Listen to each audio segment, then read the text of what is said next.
Joining me now is the Providence City Councilman John Goncalves. He is a Brown University alum as well.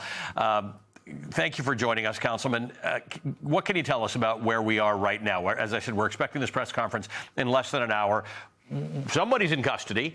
What do you know that we may not know yet? Well, let me start off by saying how deeply sorry we are for the loss and suffering this has caused.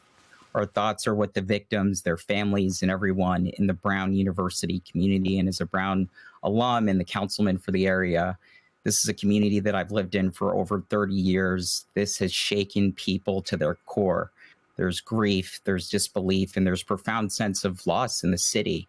But this is a very fluid situation, and details are continuing to evolve. We are deferring to law enforcement for all investigative and operational specifics. But what I can say is that local, state, and federal agencies are working in close coordination. We're sharing information and making public safety the absolute priority. The shelter in place has been lifted, which leads students, as you saw just now with Maya talking to people. People are generally able to walk around, and people in Providence are able to move around. Is it your sense that Providence is safe at the moment? Absolutely. As you mentioned, the shelter in place order has been lifted, but our focus now is making sure people feel safe.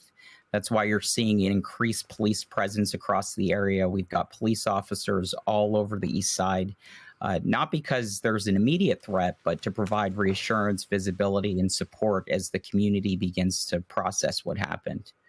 Brown is one of those places, for people who don't know it, it's fairly integrated into the Providence community. It's not a uniquely distinct thing. It's not that there's Brown and there's Providence. The two things sort of coexist.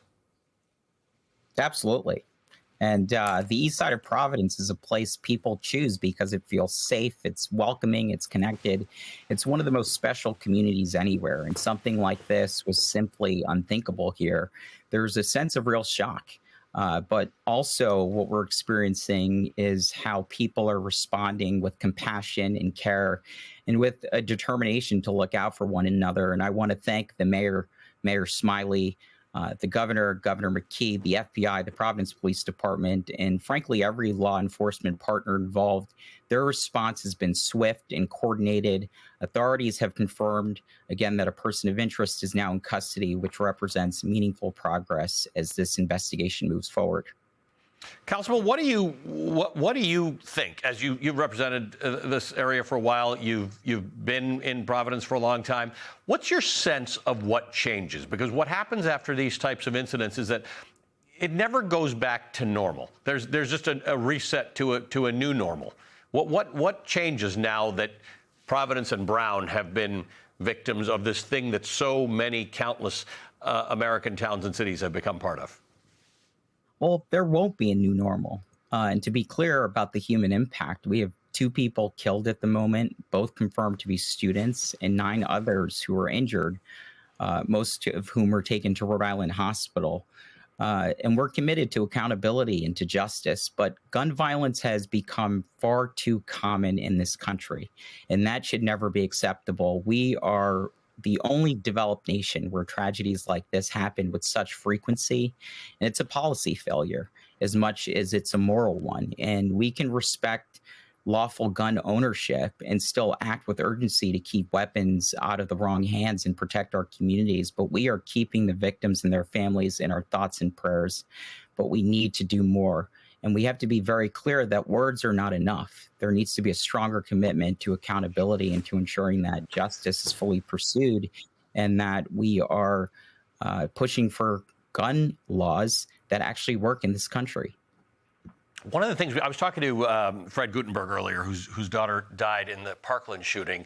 She was 14 years old. And, you know, that gave birth to a remarkable movement that actually did have energy behind getting common sense gun laws out there.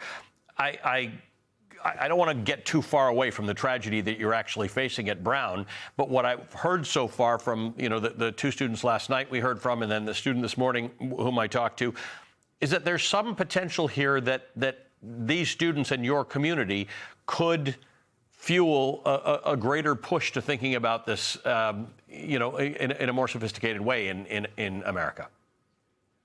And I would absolutely encourage that. They should. We need to get our young people involved in this very issue because far too often this is happening in college campuses and even internationally. When you look at places like Sydney, where leaders are also taking decisive action after the tragedy that has happened there, you're seeing the rise in anti-Semitism. We have to be honest about this moment, and this is a painful chapter for Providence and for Brown University, but it will not define who we are.